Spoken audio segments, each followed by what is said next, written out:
We're going to begin first at noon with hundreds of voters heading to the polls in the state's nationally watched races, everything from the governor's seat, which is up for grabs, to the Senate race that could determine the balance of power in Congress. And we have Election Day live team coverage for you, from the voter turnout we're seeing to voters being turned away and even poll workers being dismissed. We begin with Atlanta News First reporter Madeline Montgomery live in Atlanta at the Underwood Hills polling place. Madeline, what are you seeing there?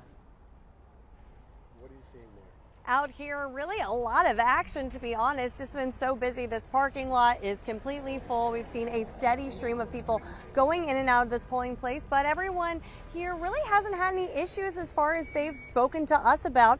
But that is not the case at every polling spot in the county, which is bound to happen when you think about the fact there are 800,000 registered voters and there are over 200 polling locations here. The Fulton County Elections Office tells us that all polling places opened on time and they haven't had any concerns as far as threats or intimidation. They did, however, have to dismiss 2 poll workers, a mother and son. That was in Johns Creek, and that was due to a social media post by the mother. While the interim supervisor didn't get into what content was in that post, she said it broke rules and was a threat to security. There were also issues at the Chattahoochee Hills polling location. 20 voters were told at check-in that they were registered to be in Marietta in Cobb County instead of Fulton County.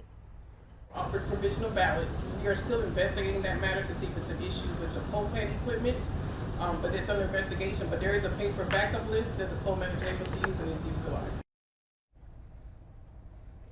Over at the Fulton County Election Preparedness Center, the Board of Registration and Elections are actually already gathered there, and they're set and ready to go for the first time ever to make sure that anything pops up.